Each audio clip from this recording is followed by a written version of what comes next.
Oi, tudo bem com você? Esse é o segundo vídeo do canal falando sobre a doutrina bíblica da Trindade.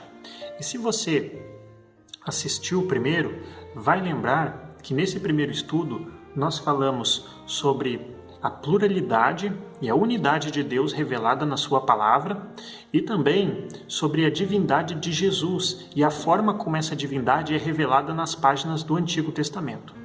Nesse estudo específico, nós vamos abordar o tema do Espírito Santo. Vamos falar sobre a personalidade e a divindade do Espírito Santo de Deus, ok? Mas eu não quero começar esse estudo falando sobre quem é o Espírito Santo. Essa não vai ser a primeira pergunta. A primeira pergunta, olha só, que importante, presta atenção. A primeira pergunta será: o que o Espírito Santo não é? O que o Espírito Santo não é? Por que essa pergunta ela é tão importante? Porque existem com certeza muitas concepções erradas sobre a divindade de Jesus. Mas quando o assunto é o Espírito Santo, além da sua divindade, existem também aqueles que questionam até a sua personalidade. E é exatamente por isso que nós vamos começar com essa pergunta, ok? Então vamos lá? O que o Espírito Santo de Deus ele não é? Primeiro, o Espírito Santo ele não é, veja só, o Espírito Santo não é o poder de Deus. O Espírito Santo não é apenas o poder de Deus. Ele não é unicamente o poder de Deus. E por quê? Porque a Bíblia ensina muito mais do que isso. Ela ensina muito além disso. Ela ensina muitas vezes o contrário disso. Okay? Vamos ler esse primeiro versículo bíblico que está registrado no livro de Romanos, no capítulo 15 e no versículo 13. Olha como diz o texto, vamos começar a pensar nesse assunto tão importante. Diz lá assim, Romanos capítulo 15, versículo 13. E o Deus da esperança vos encha de todo gozo e paz no vosso crer, para que vocês sejam ricos da esperança no poder do Espírito Santo. O Espírito Santo, segundo o texto diz, não é o poder de Deus, porque ele possui o poder de Deus. Ele não é apenas o poder de Deus, porque ele possui o poder de Deus. Ou seja, o Espírito Santo, ele é o dono desse poder. Ele é o agente detentor desse poder. Ele não é o poder em si. O texto diz assim, para que vocês sejam ricos de esperança no poder do Espírito Santo, ou seja, no poder que pertence ao Espírito Santo. Esse entendimento é muito importante porque muitas pessoas têm dificuldade em fazer distinção entre o Espírito Santo e o poder que o Espírito Santo possui. Elas acabam misturando as duas coisas e fazendo dessas duas coisas uma coisa só, quando na verdade não são. Olha só essa outra passagem bíblica, veja só o que ela fala a respeito disso. Evangelho de Lucas, capítulo 4, versos 1 e 2, diz o seguinte: Jesus, cheio do Espírito Santo, voltou do Jordão e foi guiado pelo mesmo Espírito no deserto durante 40 dias, sendo tentado pelo diabo. Nada comeu naqueles dias, ao fim dos quais teve fome.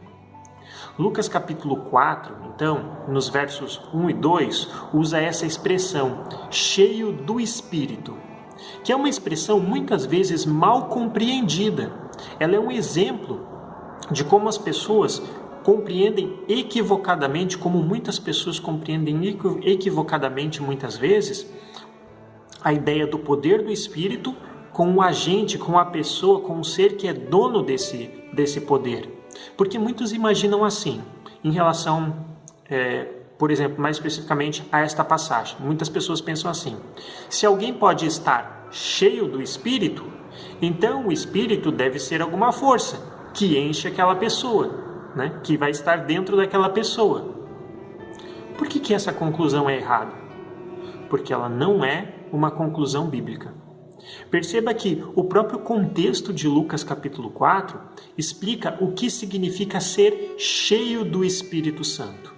Vamos ver? Lucas capítulo 4, olha só, com bastante atenção o que diz o versículo 14. Lucas 4, verso 14 diz assim: Então Jesus, no poder do Espírito, regressou para a Galileia, e a sua fama correu por toda a circunvizinhança. Percebe? O verso 1, então, ele diz que Jesus foi para o deserto impelido e cheio do Espírito Santo. Cheio do Espírito Santo. E quando nós vamos para o verso 14 ele explica o que essa expressão cheio do Espírito Santo na verdade significa. Porque ele diz que a expressão cheio do Espírito Santo na verdade significa cheio do poder do Espírito Santo. Jesus foi no poder do Espírito, diz o versículo 14. E não cheio de uma força imaterial que se chama Espírito, mas no poder que o Espírito possui. No poder que o Espírito possui. Porque se ele foi levado para o deserto cheio do Espírito, ele saiu também cheio desse mesmo poder do Espírito. Desse mesmo Espírito, desse mesmo poder do Espírito, desse poder que pertence ao Espírito Santo de Deus. Ok? Perceba que o próprio verso 14, ele explica o que a expressão cheia do Espírito significa. Essa expressão cheia do Espírito, na verdade, segundo o versículo 14, ela é simplesmente uma expressão simplificada, uma expressão resumida para se referir ao poder do Espírito Santo que estava sobre Jesus. Uma outra passagem que deixa isso bem claro está registrada em Atos, no capítulo 10, versículo 38. Então acompanha comigo para você ver. Atos capítulo 10, versículo 38 diz assim: Como Deus ungiu a Jesus de Nazaré com o Espírito Santo e com poder, o qual andou por toda parte, fazendo o bem e curando a todos os oprimidos do diabo, porque Deus era com ele. Quando Deus ungiu a Jesus com o Espírito Santo? Quando no batismo, em forma corpórea, o Espírito Santo repousou sobre ele. E quando ele foi ungido com poder? Porque o texto diz que Jesus de Nazaré foi ungido com o Espírito Santo e com poder. Então, no batismo, quando o Espírito, em forma de uma pomba, repousou sobre Jesus, o Espírito Santo estava ungindo a Jesus. Certo? Jesus estava sendo ungido com o Espírito Santo, quando o Espírito, em forma de pomba, repousou sobre ele. E quando Jesus ele foi ungido com o poder do Espírito? No mesmo batismo. Quando o Espírito que repousou sobre ele, ao mesmo tempo concedeu a ele esse poder. Por isso que logo depois, quando Jesus foi levado para o deserto por esse mesmo Espírito para ser tentado, ele estava cheio do poder do Espírito. Ok? Então, no Evangelho de Mateus, nos primeiros capítulos, nós encontramos registrado que Jesus, ele saiu do deserto, ele foi para o deserto logo depois do batismo. Logo depois do batismo.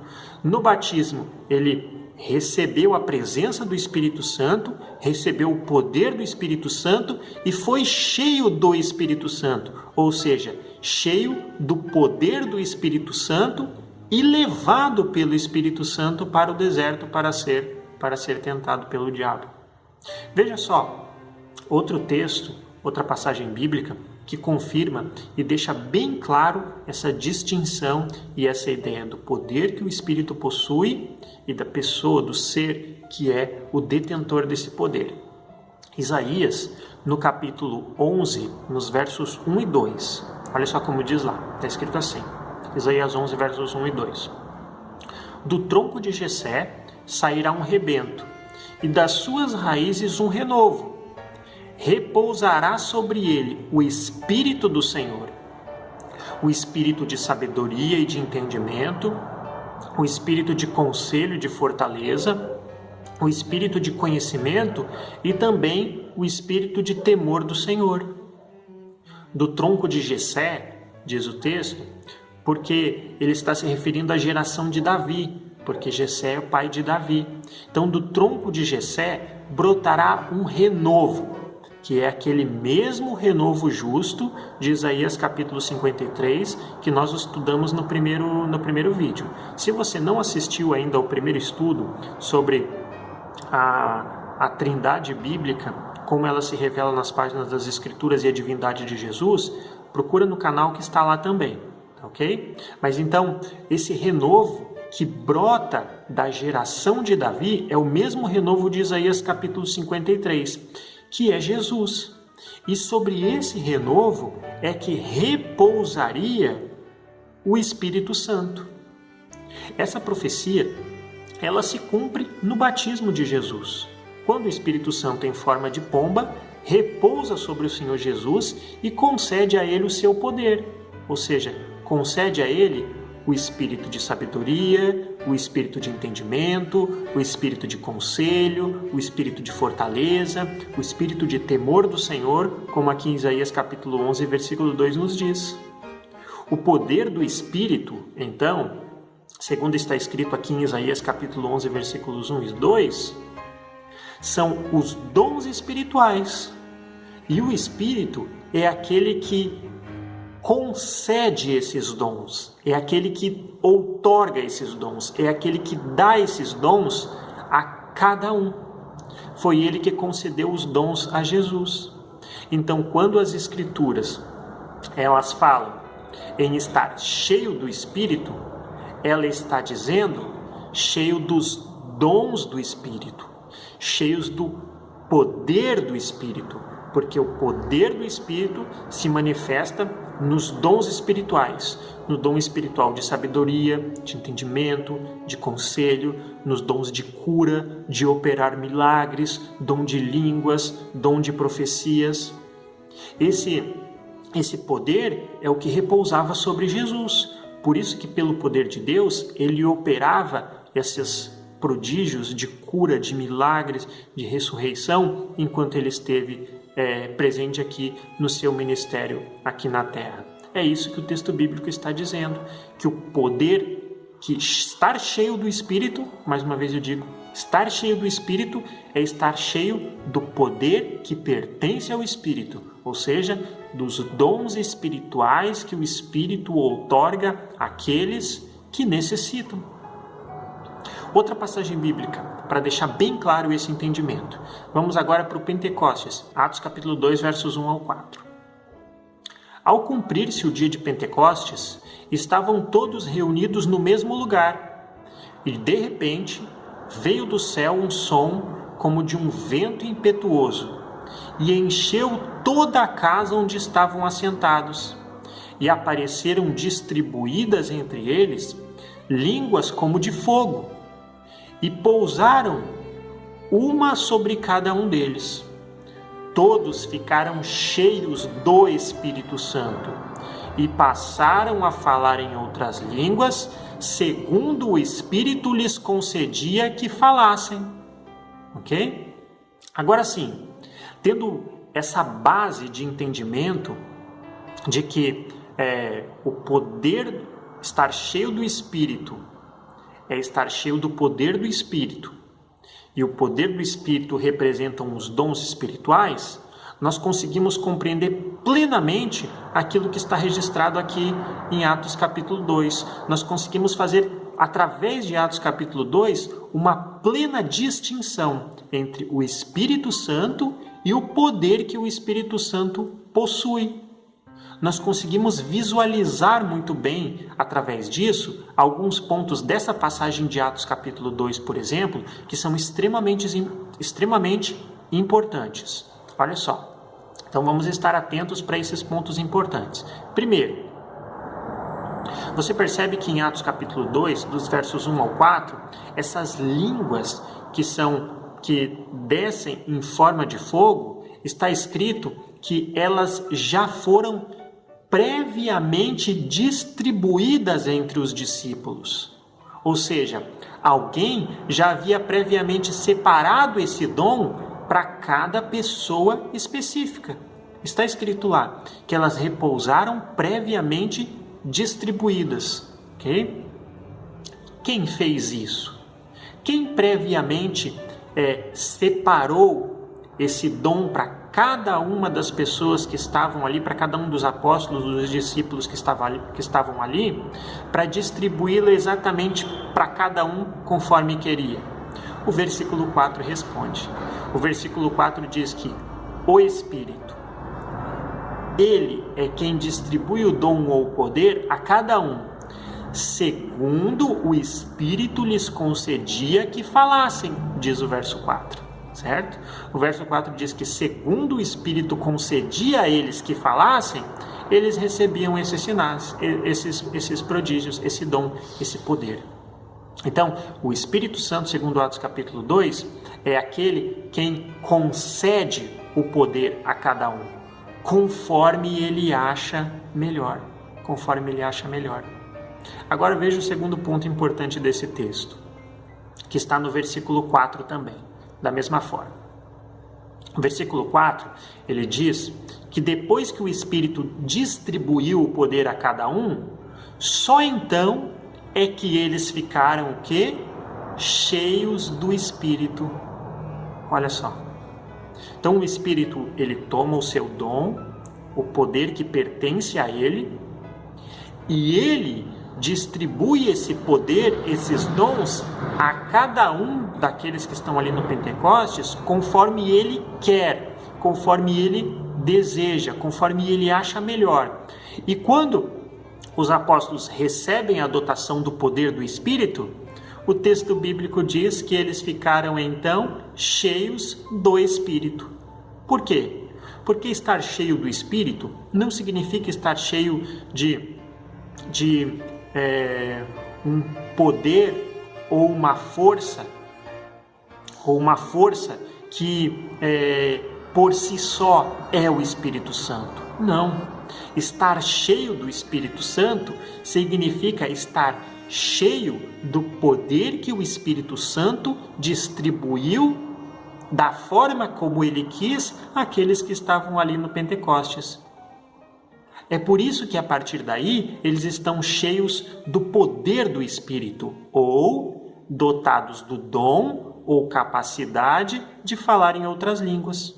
Porque os dons espirituais, eles são a partir do Pentecostes, de Atos capítulo 2, distribuídos para a comunidade da igreja. Mas aqui a ênfase é no dom de línguas porque era a necessidade imediata daquele momento, que representava toda a dotação do poder do Espírito, que era concedido aos discípulos. Percebe?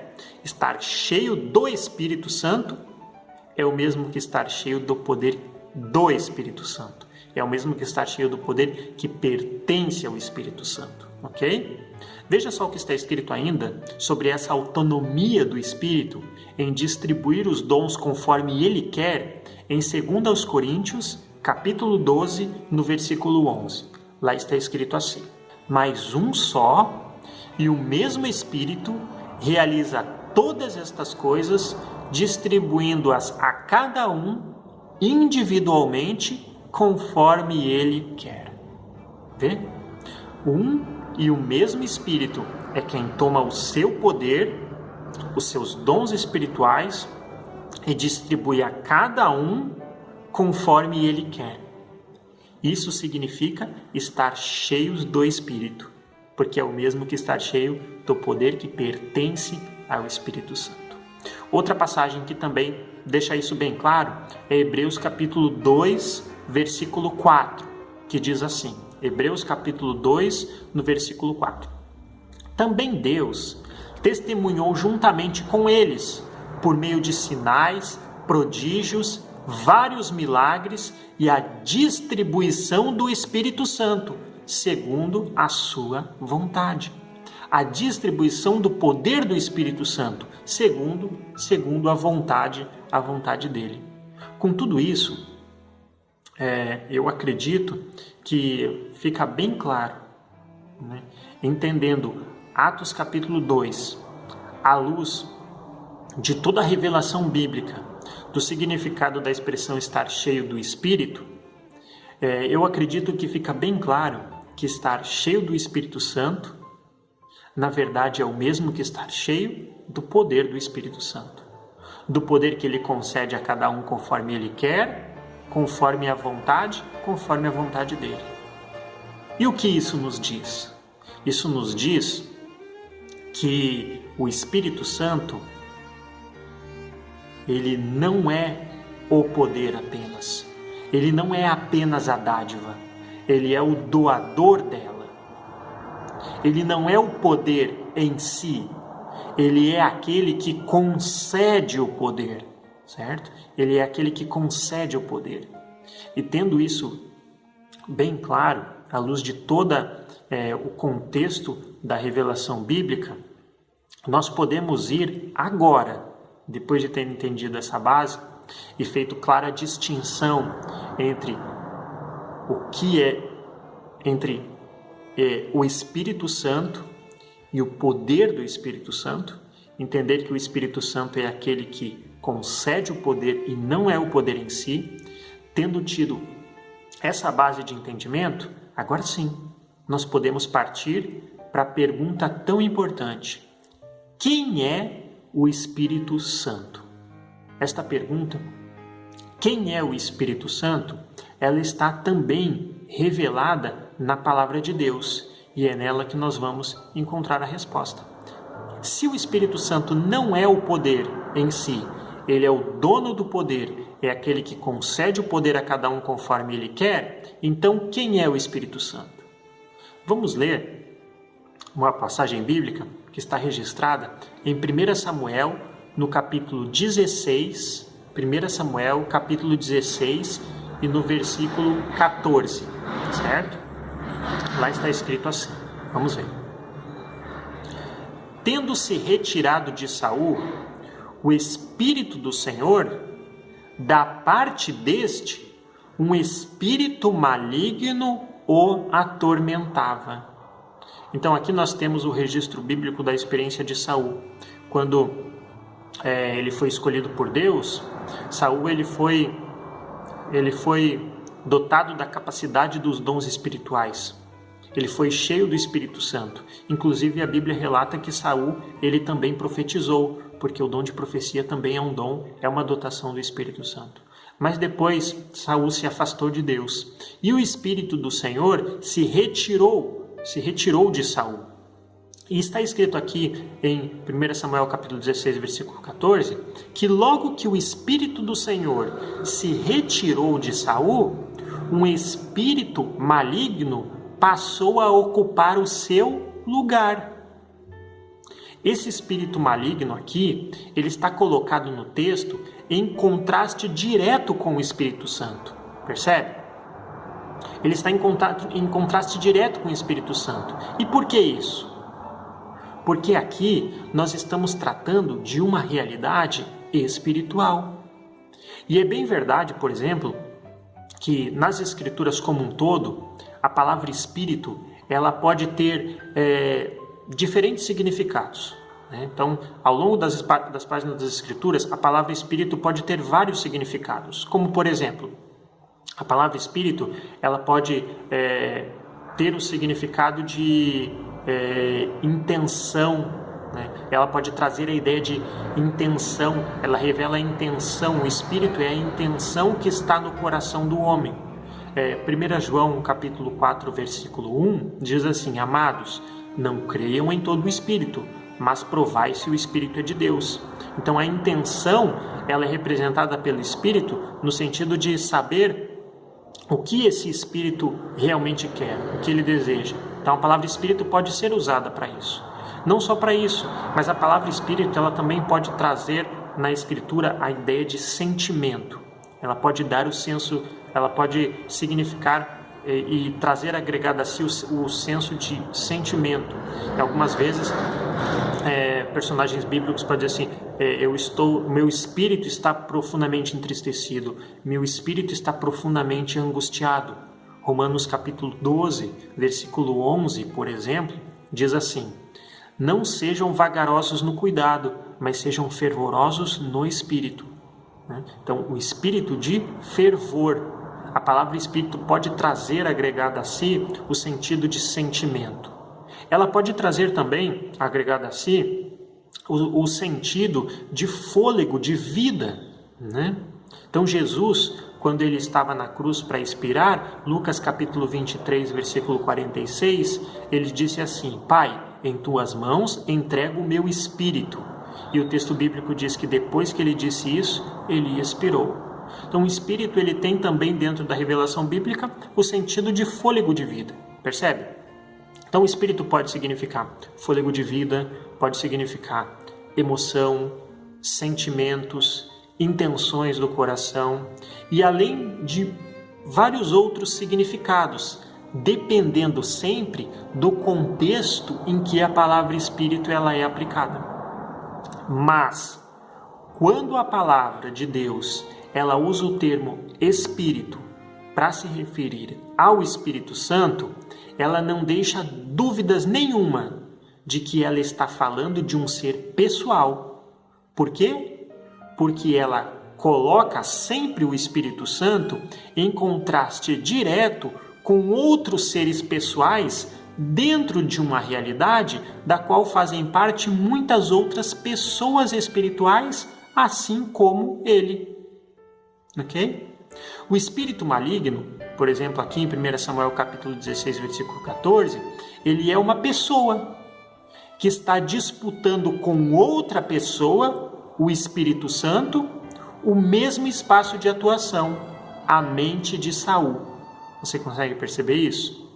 Eu não posso, por exemplo, só para ilustrar essa ideia, eu não posso, por exemplo, tirar uma pessoa que está dirigindo um carro e colocar no lugar dessa pessoa para dirigir esse carro algum tipo de energia, qualquer tipo de energia ou de poder.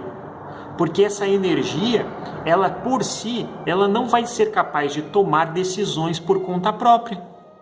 Então, se eu tenho uma pessoa naquele espaço, naquele carro, tomando a direção, e essa pessoa está exercendo determinada função, só outra pessoa vai poder fazer a mesma coisa. Só outra pessoa vai poder fazer a mesma coisa, porque só outra pessoa vai ter a capacidade de tomar decisões, de raciocinar, de pensar logicamente. Veja como isso fica claro nesse outro texto bíblico que eu quero ler com você. Mateus capítulo 12, versículos 43 até o versículo 44. Perdão, Mateus capítulo 12, dos versos 43 até o verso 45, é a próxima leitura que nós vamos fazer. Quando o espírito imundo, diz a passagem bíblica, sai do homem e anda por lugares áridos procurando repouso, porém não encontra. Por isso diz: voltarei para minha casa de onde saí. E tendo voltado, a encontra vazia, varrida e ornamentada. Então vai e leva consigo outros 7 espíritos, piores do que ele, e entrando habitam ali. E o último estado daquele homem torna-se então pior do que o primeiro. Assim também acontecerá com esta geração perversa. Perceba que, como essa passagem tem uma conexão natural com o texto de 1 Samuel capítulo 16. Aqui, em Mateus, o campo de atuação dos seres espirituais é o mesmo que lá em 1 Samuel capítulo 16, ou seja, a mente humana. E aqui está ainda mais claro que o espírito maligno é um ser pessoal, que sai, deixa a casa e quando volta, encontra ela vazia, limpa e varrida. Por quê? Porque esse ser espiritual sai da sua casa espiritual, que é a mente, o campo de atuação dele, porque ele sai, deixa ela e quando volta a encontra varrida, limpa e vazia. Varrida, limpa e ornamentada, como diz o texto. Porque, com toda certeza, algum outro espírito, algum outro ser espiritual trabalhou ali para deixá-la daquela maneira. Então o que acontece? Ele se aproveita disso, se aproveita de estar a casa vazia, vai e volta e traz com ele ainda mais 7 espíritos piores do que ele. Por que mais 7 espíritos? O próprio texto responde. Porque quando estes 7 espíritos eles entram, o segundo estado acaba se tornando pior do que o primeiro. Ou seja, porque esse número 7 traz consigo o senso de plenitude que está profundamente enraizado nesse número todas as vezes em que ele aparece nas Escrituras, principalmente na revelação do livro de Apocalipse também. E perceba que essa mesma expressão 7 espíritos, que é usada aqui em Mateus capítulo 12, para se referir à plenitude de uma pessoa espiritual, que é esse espírito imundo, essa mesma expressão 7 espíritos também é usada para se referir ao Espírito Santo de Deus. No livro de Apocalipse, capítulo 1, versos 4 e 5. Vamos ler lá para fazer a comparação? Livro de Apocalipse, capítulo 1, versos 4 e 5 diz assim: João, às 7 igrejas que se encontram na Ásia, graça e paz a vós outros, da parte daquele que é, que era e que há de vir, da parte dos 7 espíritos que se acham diante do seu trono, e da parte de Jesus Cristo, que é a fiel testemunha, o primogênito dos mortos e o soberano dos reis da terra.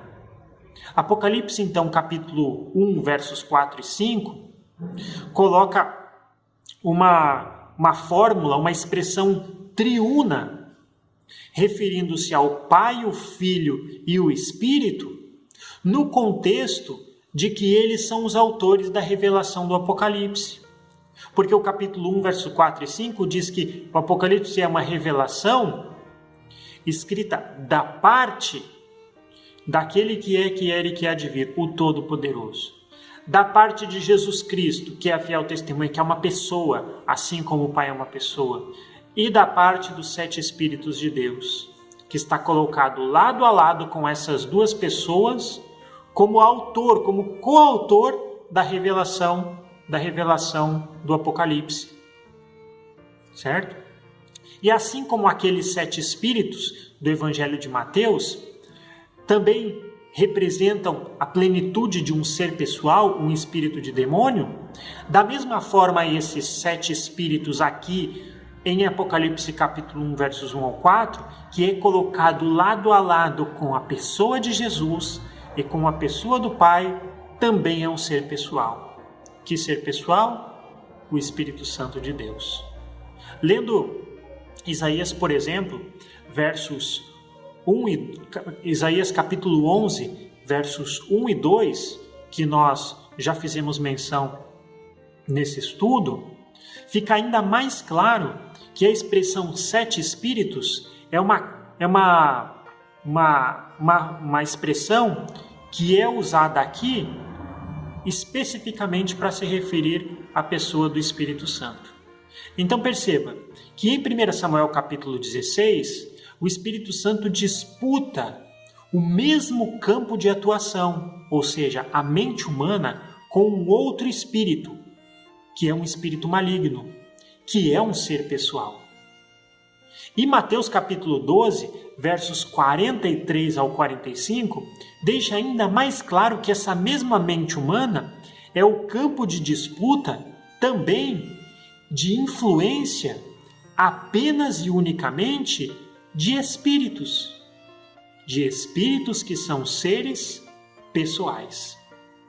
Em Mateus capítulo 12, o texto usa a expressão a casa espiritual, né? O espírito sai e ele deixa a casa, porque traz consigo essa comparação da mente com a casa, com a ideia de que é o lugar da habitação desses seres pessoais, que estão ali atuando, buscando exercer influência e buscando ganhar cada vez mais espaço. E nós temos ainda Apocalipse capítulo 1, versos 4 e 5, que coloca o Espírito Santo como sendo o autor da revelação do livro do Apocalipse, lado a lado com outras duas pessoas, Jesus Cristo e o Deus Todo-Poderoso que é o Pai. Ok? Além disso, perceba ainda outro texto que eu quero fazer menção, que eu quero citar com vocês, que também faz referência ao Espírito Santo em contraste direto com outro Espírito que também é um ser pessoal. Para que essa realidade, essa realidade ampla, ela possa ser percebida ainda mais claramente dentro da revelação da Bíblia, eu quero citar ainda mais esse texto com vocês. O Evangelho ainda de Mateus, no capítulo 12, agora nos versos 27 e 28. Então, Mateus 12, versos 27 e 28 diz assim: Jesus falando, depois dele ter sido acusado de expulsar um demônio mudo de uma pessoa, pelo poder de Satanás. Olha o que ele diz.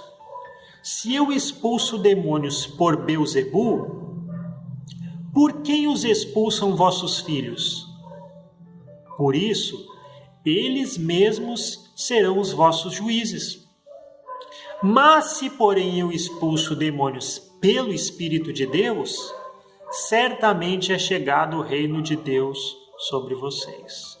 Então, quando Jesus curou esse endemoniado, cego e também mudo, os seus acusadores disseram: olha, ele está curando pelo poder de Beelzebu, ele está curando por Beelzebu, pelo poder de Beelzebu. Ele está fazendo curas pelo poder de Satanás, porque Beelzebu era uma nomenclatura, era um nome usado era um deus filisteu, que tinha por nome Beelzebu, e que no tempo de Israel ele era reconhecido como um deus da maldade e como o próprio Satanás também. Então Jesus diz assim: se eu expulso por Beelzebu, pelo poder de Beelzebu, que é uma pessoa, então por quem expulsam vossos filhos? Eles vão acusar vocês. Mas se em contrapartida a isso eu expulso esse demônio pelo poder do Espírito de Deus, então o reino de Deus é chegado. Se é por Satanás, que é uma pessoa, Jesus diz, então vocês já estão julgados. Se é pelo Espírito de Deus, que também é uma pessoa, porque está sendo colocado em contraste direto com outra pessoa na narrativa bíblica aqui, que é Satanás, que é Beelzebu. Se é por Beelzebu, você que é uma pessoa, vocês estão julgados. E se é pelo Espírito de Deus, pelo poder do Espírito de Deus, que também é uma pessoa, então o reino de Deus já é chegado. Percebe?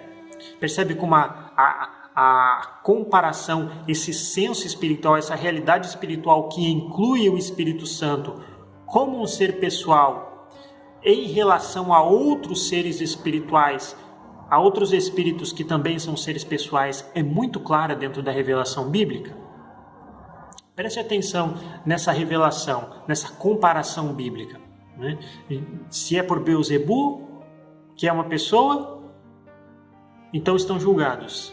Se é pelo Espírito Santo que eu expulso, que também é uma pessoa, então o reino de Deus ele já é chegado. Okay? Por que então a palavra Espírito, quando se refere ao Espírito Santo, tem que ser entendida como falando de uma pessoa? Por quê? Porque o Espírito Santo é uma pessoa. Porque ele é colocado na Bíblia sempre se relacionando com outros espíritos. Ele é o Espírito Santo e ele é colocado dentro da realidade bíblica sempre se relacionando com outros espíritos que também, como ele, são seres pessoais. E não só isso. Além dele ser colocado dentro da realidade bíblica, em contraste, em relacionamento com outros seres espirituais e pessoais, ele também é colocado dentro do contexto das páginas bíblicas como se relacionando no âmbito de pessoa para pessoa, também com o ser humano. Não só com seres espirituais como ele, que são pessoas, mas também com seres humanos. Em qual âmbito? No âmbito de pessoa para pessoa. Vamos ver o que está registrado no livro de Atos, capítulo 13, versos 1 e 2, falando sobre isso. Atos capítulo 13, versos 1 e 2 diz assim: Havia na igreja de Antioquia profetas e mestres: Barnabé, Simão por sobrenome Níger, Lúcio de Cirene, Manaém, Colasso de Herodes, o tetrarca, e Saulo. E servindo eles ao Senhor e jejuando, disse o Espírito Santo: separai para mim, agora, Barnabé e Saulo, para a obra a que os tenho chamado. Percebe? O papel, então, de direção e de liderança que o Espírito Santo exerce na igreja primitiva depois da ascensão de Jesus, ele é outro claro exemplo do trato de pessoa para pessoa que se desenvolveu após o cumprimento da promessa do Pentecostes, após o Pentecostes em Atos 2, no âmbito desse relacionamento do Espírito como um ser pessoal, com os discípulos, com os apóstolos, também como pessoas. Okay? Vamos ver outro exemplo que fala a respeito disso? Um outro exemplo muito importante que também podemos mencionar, em Atos capítulo 15, no versículo 28, nos diz assim: Pois pareceu bem ao Espírito Santo e também a nós, não vos impor maior encargo além destas coisas essenciais. Pareceu bem a quem? Ao Espírito Santo e também a nós. Atos capítulo 15 está tratando sobre as decisões tomadas no Concílio de Jerusalém acerca da circuncisão ou não e dos ritos judaicos que estavam sendo discutidos se iriam ser exigidos dos gentios também. E dentro dessa discussão aqui em Atos capítulo 15, fica bem claro que aquilo que foi definido pelo concílio foi definido em comum acordo pelos apóstolos, pelos discípulos que estavam ali participando do concílio e também pelo Espírito Santo de Deus. Foi um consenso entre eles, por isso o texto diz: pareceu bem ao Espírito Santo e também a nós não vos impor maior encargo além destas coisas que são coisas essenciais. Percebe? Resumindo então tudo isso, todo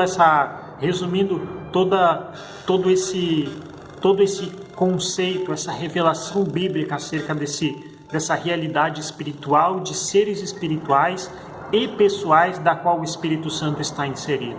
Resumindo tudo isso, o Espírito Santo, além de se relacionar no âmbito de pessoa para pessoa com os apóstolos, como nós vimos aqui, além disso, além de se relacionar com os apóstolos como um ser pessoal para com seres pessoais e tomar decisões para com eles, o Espírito Santo também está inserido em uma outra realidade, uma realidade espiritual. E que realidade espiritual é essa? É uma realidade espiritual onde os anjos são espíritos. Eles são espíritos ministradores enviados para servir em favor daqueles que hão de herdar a salvação. São espíritos e são seres pessoais. Em uma realidade espiritual onde o próprio Deus é espírito, diz João capítulo 4, versículo 24. Então, os anjos são espíritos, conforme Hebreus capítulo 1, versículo 14. O próprio Deus é espírito, e importa que os que adorem o adorem em espírito e verdade, conforme João capítulo 4, versículo 24. O Espírito Santo está inserido nesta realidade espiritual, onde os próprios demônios, que são seres pessoais, também são espíritos imundos, que estão em conflito direto com Jesus e com o Espírito Santo ao longo dos evangelhos. Então, o Espírito Santo está inserido dentro dessa realidade, uma realidade onde Deus é Espírito e é um ser pessoal, onde os anjos são espíritos ministradores e são seres pessoais, onde os espíritos imundos são espíritos, são seres espirituais e também são seres pessoais, e onde todos esses agentes espirituais, que são seres pessoais, dos quais o Espírito Santo está inserido e se relaciona diretamente para com eles, onde toda essa realidade espiritual e pessoal tem um campo em comum de disputa: a mente humana. Todos esses espíritos, esses seres espirituais, eles disputam espaço a respeito da influência para com a mente humana. O apóstolo Paulo, escrevendo aos Efésios, ele usa a expressão hostes espirituais para se referir a isso. Olha como ele diz lá em Efésios capítulo 6, verso 12. Porque a nossa luta não é contra o sangue e a carne, e sim contra os principados e potestades, contra os dominadores deste mundo tenebroso e contra as hostes espirituais do mal que batalham nas regiões celestiais. Então, é neste contexto que o Espírito Santo está inserido, num contexto de seres espirituais e pessoais que batalham, ou seja, que atuam dentro de uma esfera, um campo de atuação em comum, que é a mente humana. Assim como em 1 Samuel capítulo 16, assim como em Mateus capítulo 12, aqui também em Efésios no capítulo 6, a mente humana ela é o campo de disputa de hostes, de espíritos. E por que essas hostes têm que ser seres pessoais? Porque todos esses seres espirituais, eles que atuam diretamente na mente humana, eles têm necessariamente que serem seres pessoais. Vamos ler em Romanos capítulo 8 agora, nos versos 16, 26 e 27, para entender um pouco melhor a respeito disso. Aqui, em Romanos capítulo 8, nós temos uma descrição detalhada de como o Espírito do Senhor atua no ser humano. Veja o que diz lá. O próprio Espírito testifica com o nosso espírito que somos filhos de Deus. Também o Espírito, semelhantemente, nos assiste em nossas fraquezas, porque não sabemos orar como convém, mas o mesmo Espírito intercede por nós, sobremaneira, com gemidos inexprimíveis. E aquele que sonda os corações sabe qual é a mente do Espírito, porque segundo a vontade de Deus é que Ele intercede por nós, por todos os santos. Por que então que todos esses seres espirituais, todos esses espíritos que atuam diretamente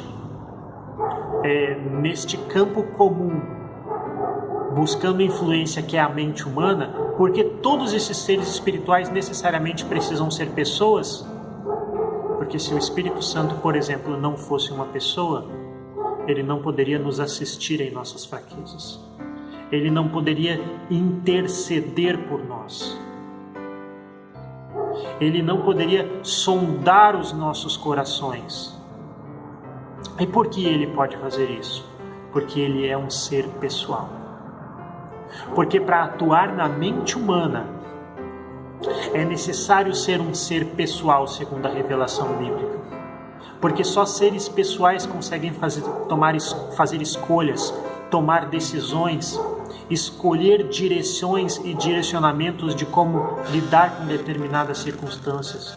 Porque só seres pessoais têm uma mente.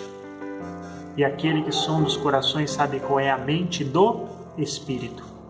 Por isso o Espírito Santo precisa ser um ser pessoal. Porque todos aqueles seres espirituais que atuam na mente humana, necessariamente dentro da revelação bíblica, também são seres pessoais.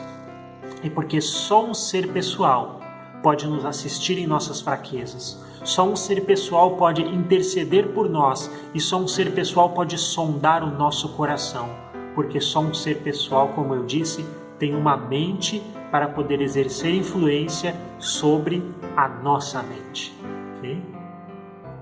E agora, por tudo isso, nós podemos fazer a pergunta: quem é então o Espírito Santo de Deus? Quem é o Espírito Santo de Deus?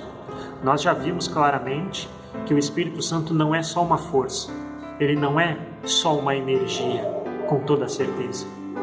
Nós já vimos claramente que ele é um ser pessoal. E além de ser um ser pessoal, a revelação bíblica nos diz que ele é também um intercessor. Ele é o nosso intercessor. É bem verdade que essa palavra intercessor, não à toa, é aplicada pelas Escrituras para a pessoa de Jesus Cristo, mas também é aplicada para a pessoa do Espírito Santo. Vamos ver o porquê disso neste outro verso que eu quero mencionar com você. Okay? Este outro verso se encontra no Evangelho de João, capítulo 14, no versículo 6. Essa passagem nos diz assim, João capítulo 14, verso 6. Eu então rogarei ao Pai, e Ele vos dará outro Consolador, a fim de que esteja para sempre convosco. Porque o Espírito Santo é um intercessor, assim como Jesus, porque Ele também é um Consolador, assim como Jesus também é um Consolador. Jesus é um Consolador e o Espírito Santo de Deus é o outro Consolador. E perceba que essa palavra Consolador, no texto grego do Novo Testamento, é a mesma palavra que é usada em 1 João, no capítulo 2, no versículo 1. Com a diferença que lá em 1 João, capítulo 2, versículo 1, essa palavra grega ela é aplicada a Jesus e traduzida por advogado. Filhinhos, eu vos escrevo para que vocês não pequem. Se, porém, vocês pecarem, saibam que temos um advogado junto ao Pai, que é Jesus Cristo, o justo. A mesma palavra que em 1 João capítulo 2 traduzida por advogado, lá no Evangelho de João, ela é traduzida por consolador. E o que isso significa? Isso significa que Jesus é o nosso advogado e o Espírito Santo também é o nosso advogado. Isso significa que Jesus é o nosso intercessor e que o Espírito Santo também é o nosso intercessor.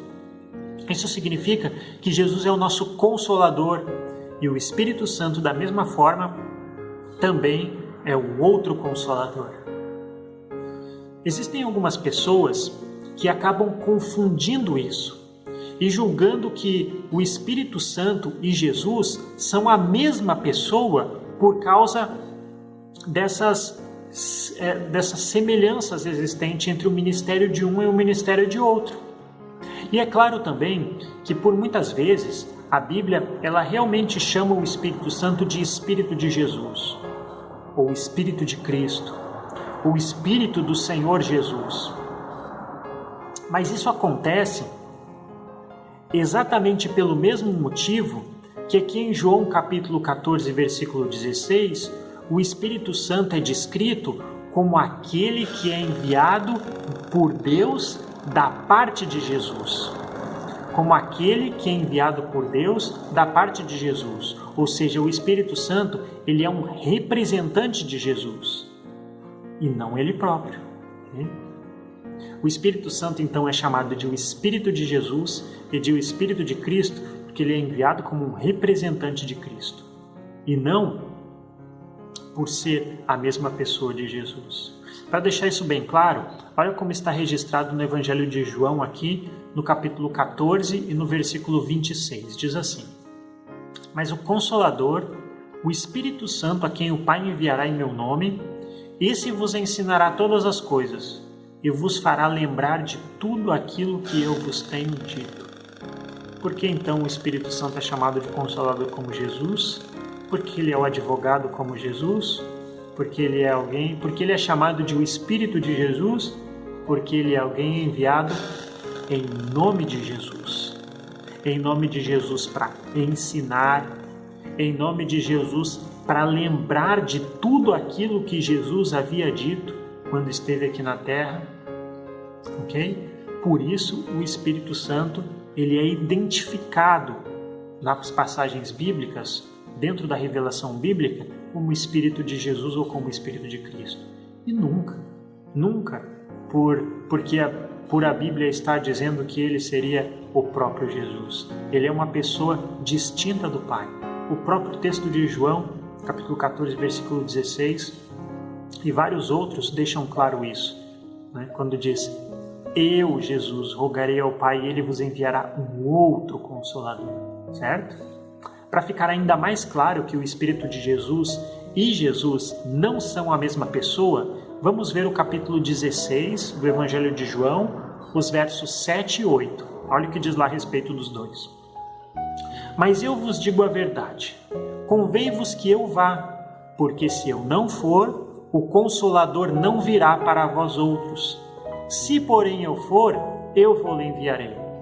E quando ele vier, convencerá o mundo do pecado, da justiça e também do juízo. Okay? Então, perceba no texto. Diz assim: se eu for, eu enviarei o Consolador. Se eu não for, eu não posso enviar o Consolador. Porque quando o meu ministério acabar e eu for, então o Espírito Santo vai vir para começar o ministério dele. E qual é o ministério do Espírito Santo? Convencer o mundo do pecado, convencer o mundo da justiça e convencer o mundo do juízo. Você percebe, então, como o ministério do Espírito Santo é amplo dentro desse aspecto da revelação da Escritura e como o próprio texto bíblico diz, Jesus precisaria ir, encerrar o seu ministério para que o Espírito pudesse descer e iniciar o ministério dele. Okay? Resumindo, ele, o Espírito Santo, então, ele não pode ser um poder, porque ele é o dono do poder. Ele é uma pessoa. Por quê? Porque ele se relaciona de pessoa para pessoa com os apóstolos, com os discípulos e ao mesmo tempo se relaciona no mundo espiritual com espíritos que, assim como ele, também possuem personalidade bem distinta e que, assim como ele, atuam no sentido de conquistar influência na mente humana. E por isso são todos eles seres pessoais. Ele não é Jesus, mas é um intercessor, assim como Jesus, um advogado, assim como Jesus, e outro consolador, como Jesus também é consolador. E além disso, ele possui um ministério muito bem específico. Ele tem um papel bem definido a desempenhar nesse mundo, desde que Jesus ascendeu ao céu. Desde que Jesus ascendeu ao céu. Este ministério do Espírito Santo está claramente revelado no capítulo 16 do Evangelho de João, no versículo 13. Vamos ler lá o que está escrito, diz assim, João capítulo 16, versículo 13. Quando vier, porém, o Espírito da verdade, ele vos guiará a toda a verdade, porque não falará por si mesmo, mas dirá tudo o que tiver ouvido, e vos anunciará as coisas que hão de vir. Qual então é o ministério do Espírito Santo? O objetivo dele é guiar a toda a verdade, é dar testemunho de Cristo, é lembrar as coisas que Cristo ensinou, é conduzir as pessoas a Jesus, e não é falar de si mesmo. O Espírito Santo não vem para falar dele. O Espírito Santo não vem para falar dele próprio, diz o Evangelho de João. Ele não falará de si mesmo, mas dirá tudo aquilo que tiver ouvido, tudo aquilo que ele precisar anunciar. Né? Algumas pessoas às vezes se perguntam: por que o Espírito Santo não tem um nome revelado na Bíblia? Por quê? Porque a Bíblia foi escrita por homens santos, e homens santos influenciados pelo Espírito Santo. E o Espírito Santo não vem para falar dele mesmo. Okay? O Espírito Santo não vem para falar dele mesmo, ele vem para dar testemunho de Jesus. Por isso, o nome dele não está revelado nas páginas das Escrituras. Outros ainda podem perguntar assim: mas por que, por exemplo, lá no Apocalipse, Jesus está sentado junto com o Pai no seu trono e o Espírito Santo não está lá sentado no trono junto com Jesus e também junto com o Pai? Por quê? A resposta é a mesma. Porque a Bíblia foi escrita por homens santos influenciados pelo Espírito Santo. A Bíblia foi escrita pelo Espírito Santo e o Espírito Santo não veio para falar dele mesmo. O Espírito Santo, ele não veio para revelar um nome pessoal dele para os homens. O Espírito Santo não veio para revelar o seu trono ao ser humano. O Espírito Santo não veio para falar de si mesmo. Ele veio para falar daquele que o enviou. Ele veio para ser um representante e nos fazer lembrar de todas as coisas que Jesus ensinou quando esteve aqui na terra. O Espírito, ele não desceu no Pentecostes para falar de si mesmo. Ele desceu para capacitar os verdadeiros discípulos com o seu poder e para glorificar o nome de Jesus. Ele desceu no Pentecostes não para falar de si. Ele não iniciou o seu ministério no Pentecostes para falar dele mesmo. Ele iniciou o ministério no Pentecostes para capacitar os discípulos, para ensinar, para guiar, para dar testemunho da verdade e para glorificar o nome de Jesus. João capítulo 16, verso 14 diz assim: Ele, o Espírito, me glorificará, porque há de receber daquilo que é meu, e então vos anunciará a vocês. Qual é então o ministério do Espírito? Para que o Espírito veio ao nosso mundo? Como um ser pessoal, dotado de poder, autonomia, capacidade de escolher, tomar decisões por conta própria e agir diretamente na mente humana. Por quê? Para ensinar, para guiar, para conduzir no caminho da verdade e para glorificar a Jesus Cristo. Segundo João capítulo 16, versículo 14. Esse é o objetivo da vinda do Espírito. Agora, mesmo ele não tendo vindo para falar de si mesmo, a Bíblia deixa bem claro a personalidade do Espírito Santo, o ministério do Espírito Santo, e ainda deixa claro quem o Espírito Santo é. Por quê? Porque, por exemplo, a Bíblia deixa claro que o Espírito Santo, ele é o Criador de todas as coisas. Porque ele estava com o Pai e com o Filho na criação. Isso está revelado em Gênesis capítulo 1, versos 1 ao 3, e também em Salmo capítulo 33, verso 6. Então o Espírito Santo, ele é o Criador porque ele estava agindo diretamente na criação com o Pai e o Filho. O Espírito Santo também é eterno. Por que o Espírito Santo é eterno?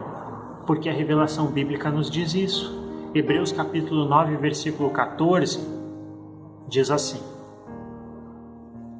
muito mais o sangue de Cristo, que pelo Espírito eterno a si mesmo se ofereceu, sem mácula a Deus, purificará a nossa consciência de obras mortas para servirmos ao Deus vivo.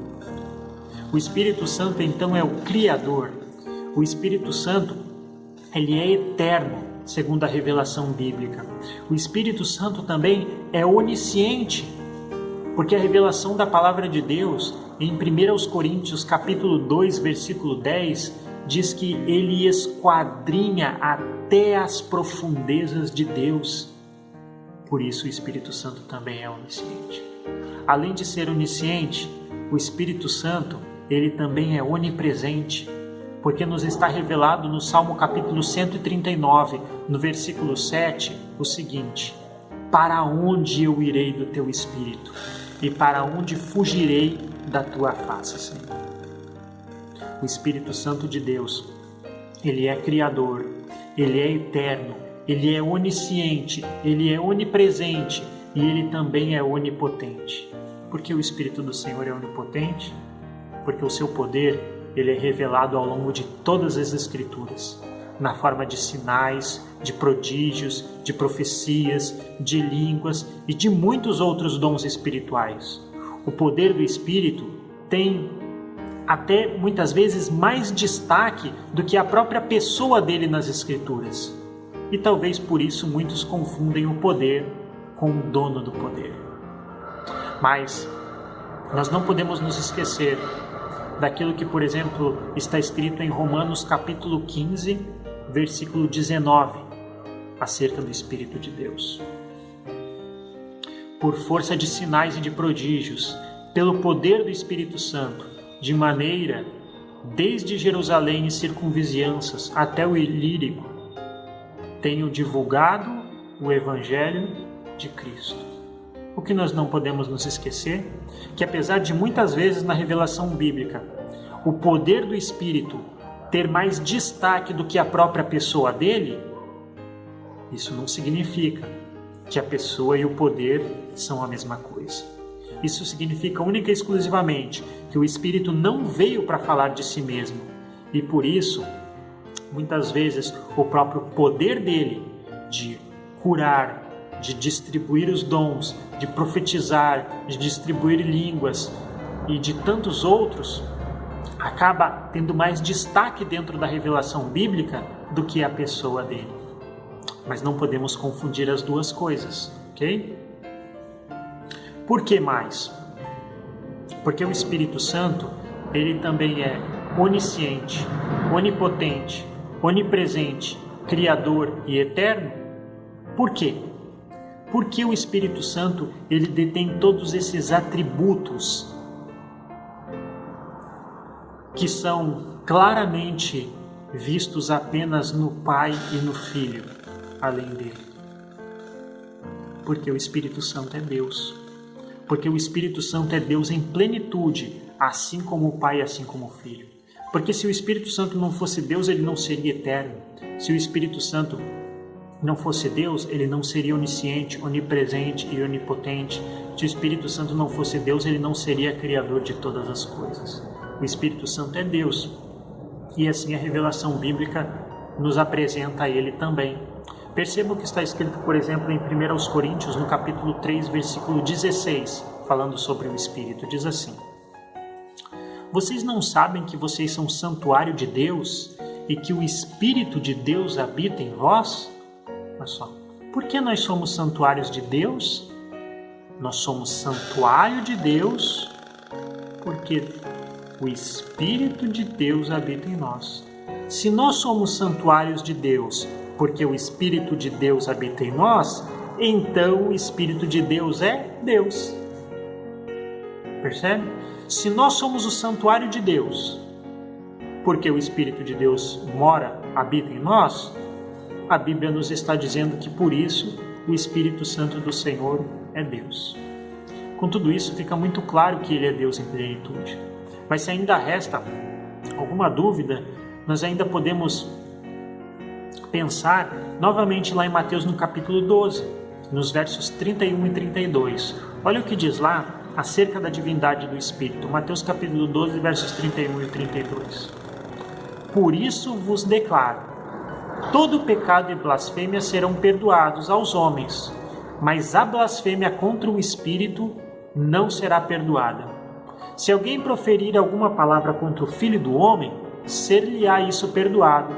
Mas se alguém falar contra o Espírito Santo, não lhe será isso perdoado, nem neste mundo e nem no porvir. Por que o pecado de blasfêmia contra o Espírito Santo não será perdoado? Porque só se pode pecar contra Deus. Só se pode blasfemar contra Deus. Porque o pecado é a ofensa contra Deus. Uma ofensa só pode ser perdoada pelo ofendido. E se o Espírito Santo é o ofendido, ele é Deus.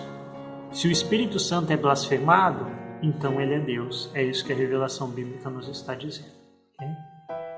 Em consonância com essa passagem, segundo aos Coríntios capítulo 3, verso 17 e 18, nos diz assim: por quê?